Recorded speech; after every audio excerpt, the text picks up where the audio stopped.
नमस्कार, आप सभी का स्वागत करता हूं अपने YouTube चैनल सुरेंद्र सिंह बोरा में।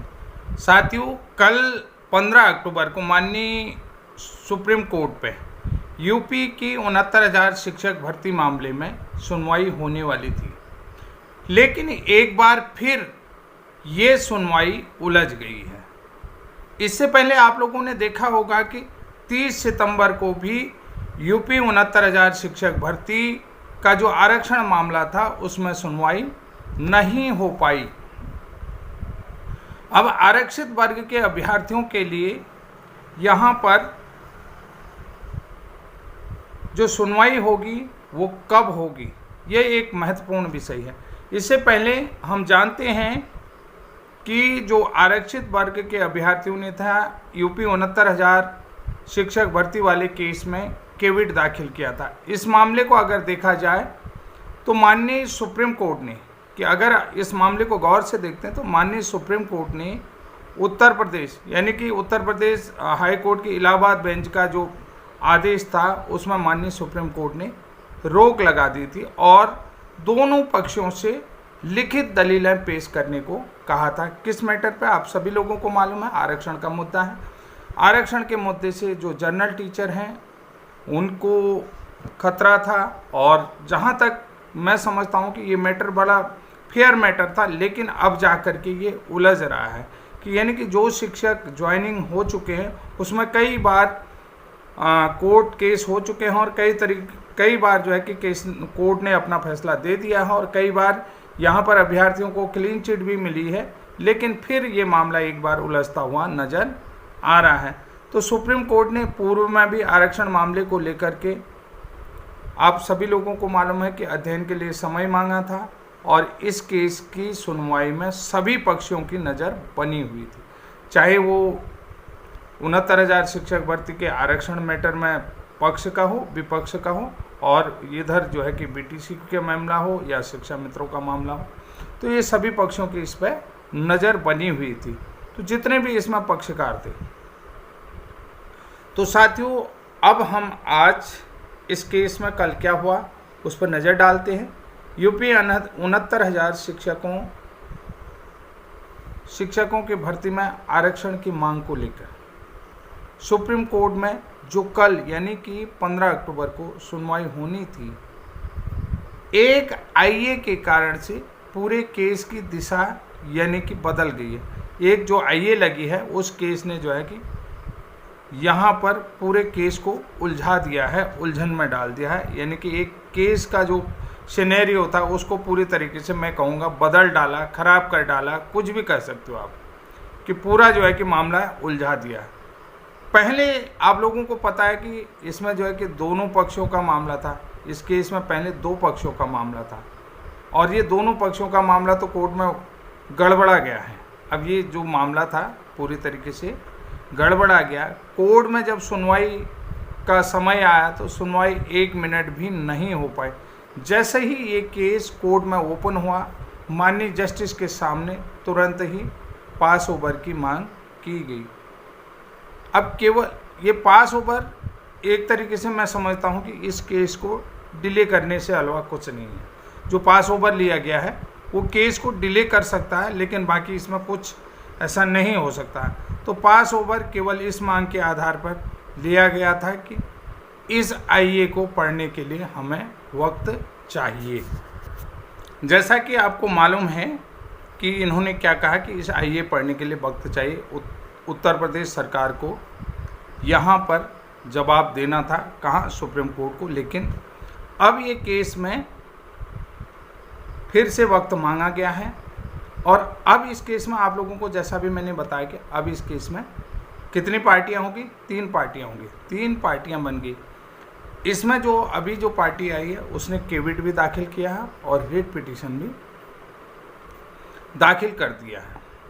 तो यहाँ पर जो मामला है, देखिए भैया, कुछ अलग दिशा में जा रहा है। अब यहाँ पर देखना पड़ेगा कि जो ऑलरेडी शिक्षक 2018 से पढ़ा रहे हैं, क्या उनके साथ न्याय होता है या नहीं होता। पहले भी माननीय हाई कोर्ट भी बहुत चीज़ें कह चुके हैं उन शिक्षकों के पक्ष में, लेकिन फ़िलहाल इन शिक्षकों के पास मार्च 2025 तक टाइम है। तो यहाँ पर उसके बाद जो इलाहाबाद हाई कोर्ट ने फैसला दिया है उसको लेकर के क्या होता है। तो आरक्षित सीटों के मामले में पहले से दो पार्टियां थी। जैसे ही सहायक शिक्षक भर्ती का जो मामला आया, ATRA वाली बात जो आई, तो उसमें जो बात की गई, यानी कि सहायक शिक्षक भर्ती की जब बात की, तो यह भर्ती प्रक्रिया जो है कि सिलेक्शन प्रोसेस, यानी कि इस भर्ती प्रक्रिया में भाग लेने को लेकर के, अब यहाँ पर जो भी एक भर्ती प्रक्रिया का जो भाग है उसको लेकर के शिक्षा मित्रों ने, जो सिलेक्शन प्रोसेस था उसमें शिक्षा मित्रों ने IA के द्वारा इंटरिम याचिका लगा दी है, यानी कि इंटरिम याचिका उन्होंने लगा दी है। अब यहाँ पर उन्होंने सारी चीज़ें जो है कि वो भी एक पक्षकार अपने को उन्होंने बना लिया। किसने? शिक्षा मित्रों ने।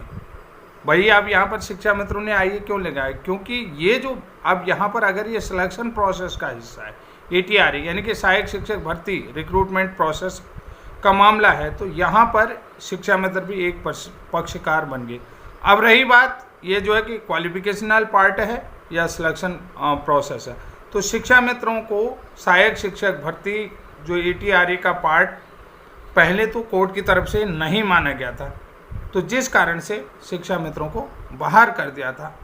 इसे सिलेक्शन का पार्ट, देखिए यहाँ पर जो है कि इसे सिलेक्शन का पार्ट नहीं माना गया था, यानी कि कुल मिलाकर के जो सिलेक्शन प्रोसेस था उसको सिलेक्शन का प्रोसेस नहीं मानते हुए शिक्षा मित्रों को बाहर कर दिया था, और ये जो है कि केवल रिजर्वेशन को लेकर के था। अब जो सरकार के साथ साथ जनरल कैटेगरी के शिक्षक जो नौकरी कर रहे हैं उनकी बात ये है कि जब ATRA पार्ट ऑफ सिलेक्शन है तो शिक्षा मित्रों की दावेदारी भी मजबूत बनती है। यहाँ पर इन्होंने कहा कि भाई जब पार्ट ऑफ सिलेक्शन है सहायक शिक्षक भर्ती, अब जब इसमें जो आरक्षण को भी मैटर है तो ये सिलेक्शन प्रोसेस का मैटर हो जाता है, तो यहाँ पर पार्ट ऑफ सिलेक्शन है, तो यहाँ पर शिक्षा मित्रों की भी दावेदारी बनती है कि यानी कि सिलेक्शन प्रोसेस में तो सभी आएंगे। तो इसलिए वो भी अब सुप्रीम कोर्ट चले गए हैं और अपनी IA उन्होंने यहाँ पर फाइल कर दी है। अब उत्तर प्रदेश सरकार की तरफ से IA को पढ़ने के लिए वक्त मांगा गया है, यानी कि उन्होंने अब यहाँ पर वक्त मांगा है। फिलहाल केस की सुनवाई तो टाल दी गई है और जवाब दाखिल करने के लिए सरकार को वक्त चाहिए।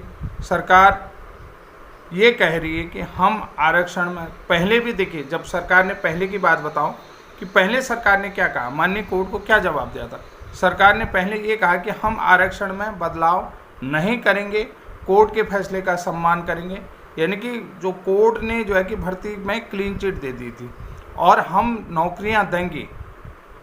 अब यहाँ पर बात आती, भाई सरकार ने जब दावा किया है कि हम कोर्ट का सम्मान करेंगे तो सरकार को नौकरियां देनी चाहिए थी, और विवाद जैसे ही सरकार इन लोगों को नौकरी देती तो विवाद वहीं पर ख़त्म हो जाता।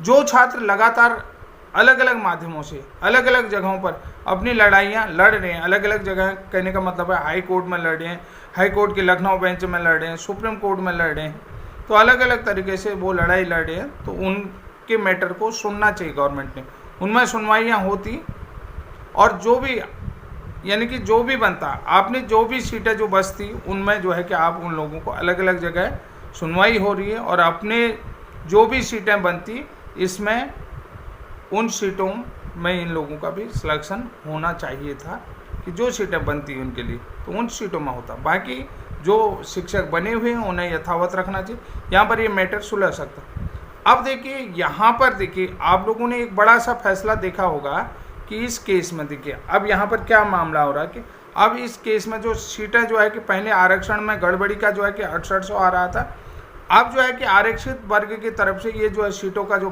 डेटा दिया गया वो लगभग 19,000 सीटों का दावा किया गया, यानी कि 19,000 सीटों में गड़बड़ी का मामला। पहले जो है कि 6800 सीटों पर गड़बड़ी का मामला बनाया जा रहा है। तो अब यहाँ पर देखना ये होगा कि भैया जो अभ्यर्थी सिलेक्शन प्रोसेस को लेकर के अपना दावा करें, इनके सहायक शिक्षक भर्ती मामले को लेकर दावा कर रहे हैं, तो उसमें कितना दम है और क्या चीज़ है। और सुनवाई के दौरान रिस्पोंडेंट नंबर 4 की तरफ से कह दिया कि हमें इस केस को पढ़ने के, यानी कि पढ़ने के लिए वक्त चाहिए, और ये जो है कि सुनवाई हम दिवाली के बाद ही इस केस में इनके वक्त चाहिए, और ये सुनवाई जो है कि फ़िलहाल दिवाली तक टाल दी गई है। दिवाली का अब इस केस में लंबा होगा। देखिए, अब सबसे बड़ी चीज़, एक चीज़ मैं आप लोगों को बता देता हूँ कि यहाँ पर इस केस से क्या प्रभाव पड़ना है। 31 मार्च 2025 तक ये जो नियुक्त शिक्षक है 69,000 में जो है कि आरक्षण के गड़बड़ी वाला जो मैटर आ रहा है वक्त है। फिर बाद में जो है कि क्या यानी कि समय जाया कर दिया जाएगा। तो जो माननीय जो आरक्षण लिस्ट रद्द कर दी थी इलाहाबाद हाई कोर्ट की तरफ से, इलाहाबाद हाई कोर्ट का जो आदेश है उसको मान लिया जाएगा। ये भी हो सकता है कि वहाँ पर उसको मान लिया जाएगा और मजबूरन जो है कि इस केस की फिर दिशा बदल सकती है। तो साथियों, जितनी भी मुझे जानकारी है अपने स्तर से मैं जानकारी देने के लिए आप लोगों के साथ प्रयास हो रहा हूँ। जो भी हो रहा है इन मैटरों को, मेरा कहने का मतलब है यहाँ पर अभ्यर्थियों की किसी भी प्रकार की गलती नहीं है कि भाई जो विज्ञापन आया उस विज्ञापन के अनुसार आप लोगों ने आवेदन किया और एग्ज़ाम दिया। जो सिलेक्शन प्रोसेस का क्राइटेरिया था, जो मेरिट लिस्ट थी, जो कट ऑफ मार्क्स थे, उस कट ऑफ मार्क्स के अंदर आते हुए आप लोगों ने सिलेक्शन लिया हुआ।